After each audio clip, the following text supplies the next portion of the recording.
तो विदुर जी ने बूझ लिया कि महाराज ये हिरण्याक्ष कौन था, ये क्यों पृथ्वी को इसने चुराया, और पृथ्वी को चुरा कर इसने जो है इसने जल में क्यों प्रविष्ट किया। महाराज मैं इसको विस्तार से सुनना चाहता हूं। तो मैत्रेय मुनि कहते हैं विदुर जी महाराज जो कश्यप ऋषि हुए हैं उनके 13 पत्नियां हैं, दिति, अदिति, दिष्टा, काष्ठा, मनु, तुष्टा आदि 13 पत्नियां हैं।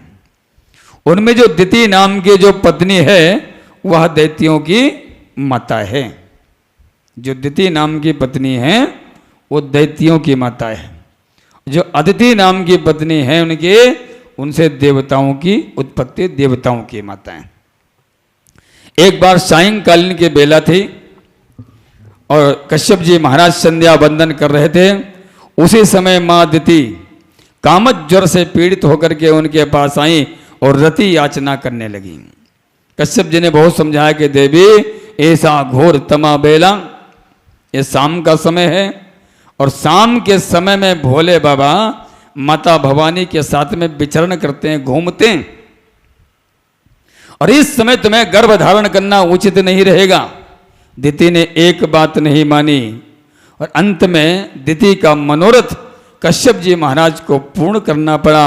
और जब मनोरथ पूर्ण हो गया तो दिति को पश्चाताप हुआ, क्षमा याचना मांगी और जा करके अपने पति से कहा कि महाराज अब तो अपराध हो ही गया है, अब क्या करें।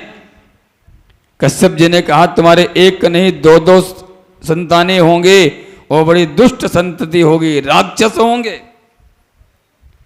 डर के मारे दिति ने 100 वर्षों तक गर्भ धारण करे रखा, जन्म ही नहीं होने दिया।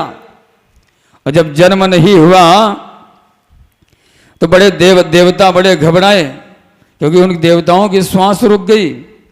और 100 वर्षों के बाद जब जन्म हुआ, इधर क्या होता है कि सभी देवता जा करके ब्रह्मा जी से प्रार्थना करने लगे, महाराज ये स्थिति कैसी हो रही, हमारा श्वास सही रुक रहा है। ब्रह्मा जी ने कहा कि प्रभु के पास चलते हैं। नारायण के पास गए, नारायण से कहा कि महाराज ऐसा क्यों हो रहा है, मेरे श्वासें क्यों रुक रही। 100 वर्षों के बाद ये तेज कहां से आ रहा है। ब्रह्मा जी ने भगवान ने कहा कि देवताओं मेरे पूर्व जन्म के 2 मेरे जो द्वारपाल हैं वो दिति के गर्भ में हैं, जिनको दिति जन्म नहीं दे रही है। एक बार क्या होता है, भगवान के 2 द्वारपाल हैं जिनका नाम है जय और विजय। भगवान के 2 द्वारपाल हैं जय और विजय। एक बार सनकादिक ऋषियों ने विचार किया चल करके आज भगवान के दर्शन करें। तो चारों भैया सनकादिक जो है बैकुंठ में दर्शन करने के लिए चले गए।